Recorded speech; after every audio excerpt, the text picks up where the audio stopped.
Hi friends, let's talk about shells. So, everyone liked the inventory housekeeping video that I made, and everybody wanted me to talk about shells. So, what we're going to do today is actually show you my thought process on how I go about, thinking about which shell to keep, which shell to sell, or to use as fodder. Okay, so without further ado, let's get into my thought process. Now, as you can see, I am currently, running Rengoku's Hell because I have no intention of doing Inferno yet because my gear is not up to scratch and I just need to find as much training data as possible. So if you guys are, scratching your head over trying to do Inferno Nikonana and all that kind of stuff, don't stress. Don't stress. Just do your Hell modes until your gear is up to scratch, then attempt Inferno. Once you build up more units, put up more skill ups, use more tofus, and then try it. And then eventually you can just upgrade them. So there's no big rush. Take your time. As you can see, I'm still taking my time. But, so here's what I want to do, alright? The reason why I'm making this run here is because I'm looking for some specific codexes. I'm looking for some specific lighthouses. No luck, obviously. But, let's go. So, we go into shells, alright? And the first thing you want to do, now this applies to everybody, alright? So if you are a newer player, whatever I say, just take the information and apply it to where you are. For example, what do I mean by this? So if we go into the challenge, and if I go to Grim Pursuit, let's say you are now, a new player and you're coming into Etheria Restart. First of all, welcome. Second of all, let's say you're at Fabian. Alright, now Fabian drops gold, okay, and the chance of dropping, purples. And then when you go to Nikonana, that's when you start dropping reds, and your golds become, your secondaries. So everything I say here applies to you as well. Just take it one rank down. Okay, so what do I mean by this? So for example, if I were to go into my shells and hit the recycle, the first thing I do is, because now I only want to keep red shells, right? Because that's where I am. You may not be here, and if you're not here, then you're probably at the epic stages here. Okay, so because I only want to keep mythic shells, what I'm going to do is I'm going to click on this epic shell. Okay, and guess what I'm going to do? I'm going to hit the select all button. Alright, I'm going to select everything. I'm going to hit confirm recycle, and why the fuck are you still here? Oh no, that's a new drop. That's a new drop. But you want to select all, get rid of it. You don't care about them anymore. They do you no good. They are, basically just fodder for you to get trading data and this thing called the whatever the hell you call it. Let me just click on a one random one. This thing here. Alright? This thing that you need to use to, upgrade your thing. So if you go to reconfigure, this thing here, reconfigure chips, alright? That is what you are basically using your one tier below what you can use as your fodder, okay? That is the most important thing, because now all you really want is just red. You want mythic stuff. And if you're still a Fabian, then you'll want the epic stuff, and you don't want the unique stuff and anything below that. Fuck it off, clean out your inventory, happy days. Okay? Now that we've done that, now we actually talk about what to keep and such. Okay? As you can see, I have a whole bunch of 40s over here. And the reason why I am not, awakening them is because they cost 250k. Alright? I rather have more options to play with than lesser options to play with. Okay? Because eventually, once you get them to 40, what you want to do next, at least for me, is to go into them. Let's say, for example, let's go into Ho Yan's one, for example. Okay? Instead of, spending, once I get this to 40 and awakening it just to get that, little bit more stats, like, an extra 3 more speed, maybe an extra 50 attack, I'd rather spend that 250k doing reconfigures. Right here. Okay? Why is that? It's because the reconfigures carries over when you start doing Inferno shells. So when you start doing Inferno shells, you're gonna get White Fang anyway. But if you get the third substat as well, that's an upgrade. That means that that shell can actually go to 40 speed. Okay? So then you can just imprint that in there, and then that 250k, awaken that one. That's what my plan is. But for now, anytime I get a little bit of this, if I don't have any shells that I want to use or upgrade, first thing I do is I start reconfiguring them so that I get the stats that I desire. So, what do you need to do here? First things first. You can go into your passive, you can look at your passive, and you can see all of the stuff that each slot allows you to get. General rule of thumb, if you want to keep your DPS White Fang, I'm calling it DPS White Fang, as generic as possible, you want to always go for overclocking. For the passive too, I typically recommend going for the crit rate, because you can always fill up your crit damage with your gears. And for your passive slot 3, you want to get the assault, because that is generic. If you want to be more niche, then your passive 3 becomes more niche, where you start going into like the actual, Blade of Reason, Blade of Oddity, where it actually talks about what color Animus gets what damage. Okay? That, I leave it to your discretion. I'm not going to go too deep into it. Okay? But basically what I want to do here is, for example, I can upgrade this now to go to 30 to 40. Right? I can ascend this White Fang. So, what am I going to do here? So first things first, in order to, awaken it, you're going to need 3 different White Fangs to feed. So how do you choose? Basically, what I look for is 2 things. Number 1, I want to look at this. Okay? I want to look at the left, I want to look at the 2 matrix modules. Do they make sense? That is the most important thing. If they make sense, keep it. You might need it to be imprinted onto something else in the future, or you might just upgrade it later on. Okay? For example, let's take a look at this one. 2 Harvest, 2 Fury. Now we know that a Harvest and a Fury set are 8 pieces, right? That means you can put 3, and the 2 will make 8. Here's the problem. They're both 8 pieces. And usually when you're trying to, pair up your gears, you're either doing 12-12 or you're doing 12-8-6.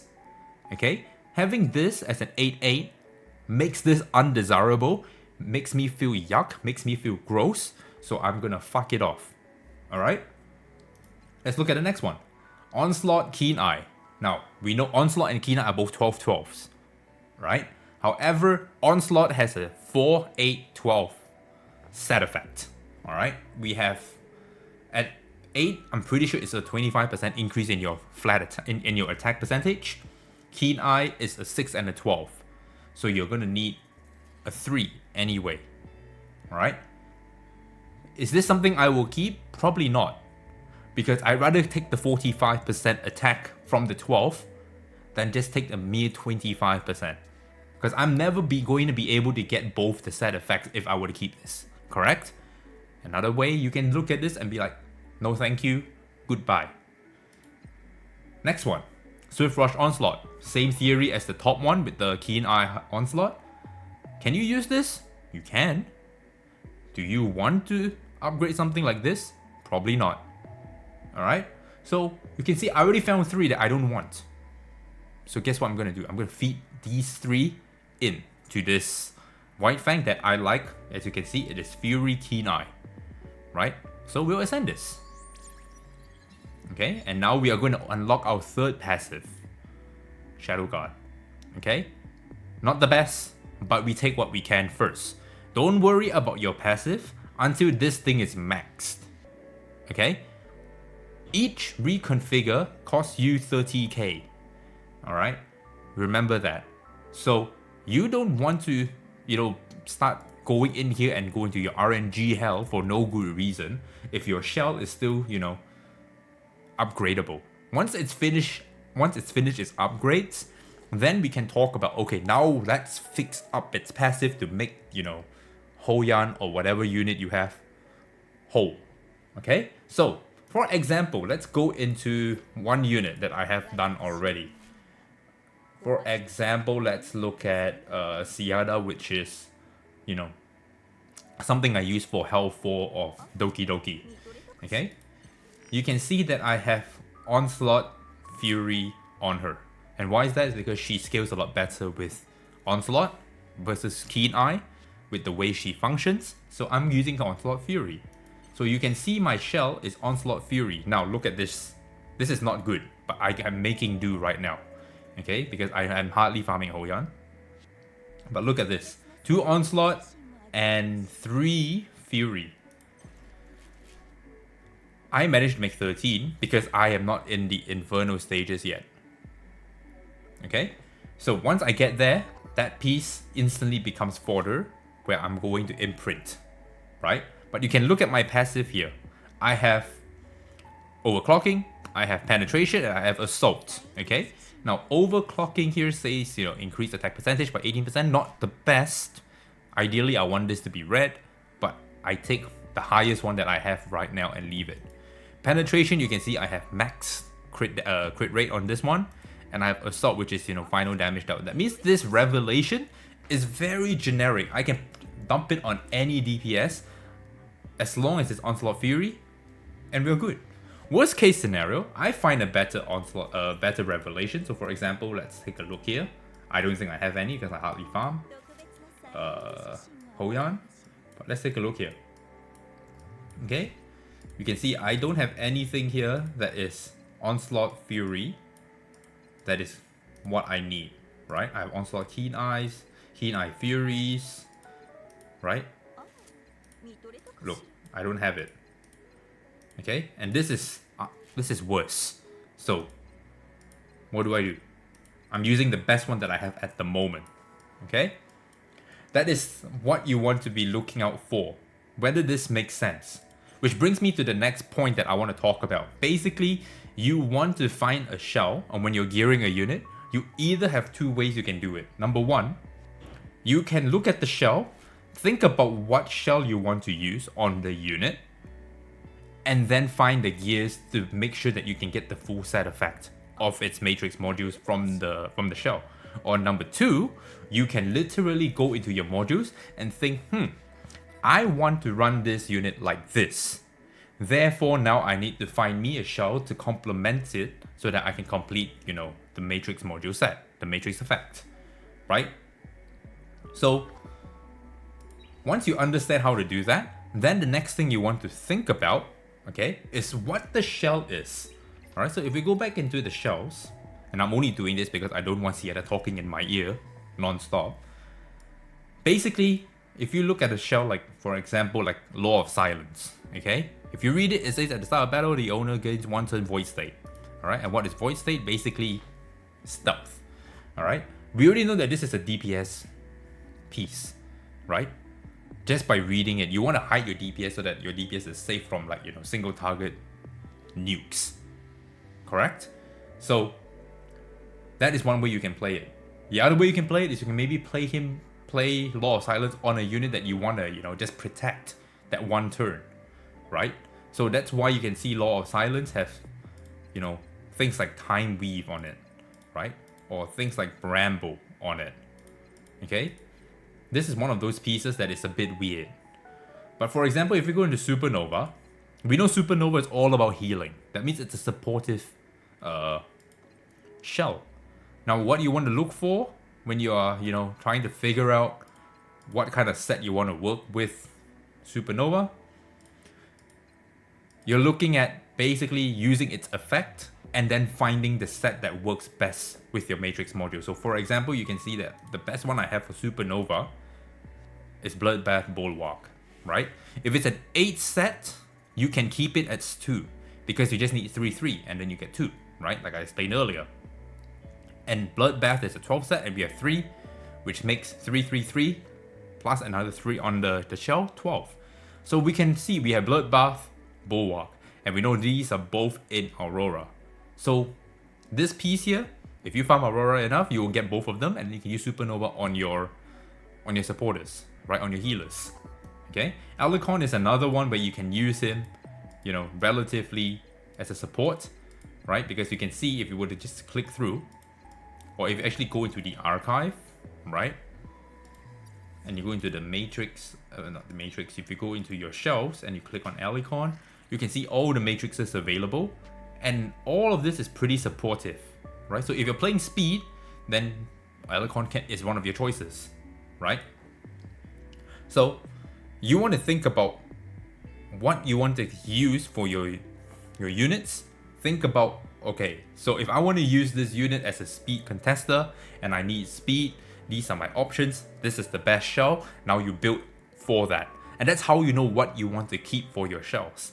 You don't want to just keep everything and anything and upgrade everything and anything. You want to have a very specific plan for what you want to do with that unit.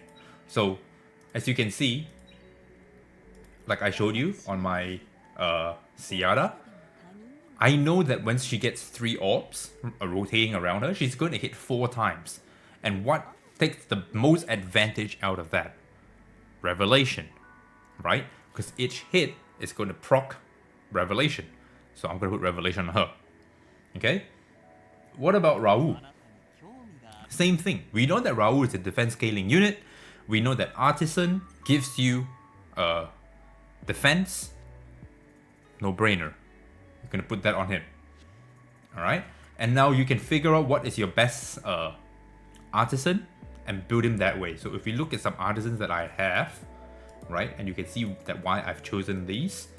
It's because that is the best one I have. Like for example, you look Bramble, Time Weave, Swift Rush, Strive, Unbreakable Bramble. This is Unbreakable Bramble, but it's 2-2. Clearly it's worse, right? Because the Unbreakable needs to be 3. And you just look through them and you find the best ones, and everything else becomes fodder for you. And once you have enough fodder, or if you build enough artisans, like for me, as you can see, I have 1, 2, 3 artisans right now. 2 fully built, 1 on the way, right? Once I have enough of this, and I know that I'm not going to need artisans for a long time, okay? Then I can start, you know, nitpicking a few of them and start selling them off. Okay? That's the only time I'll ever do it. When you're going to do that, I cannot tell you, but that for me, that's going to be a while away. Alright? But that's about it. That's everything I know about shells and how I manage my shells and how I think about how to pair my shells. Alright? Hopefully you find this useful, and if you like this content, make sure you like, comment, subscribe. Catch you guys in the next one.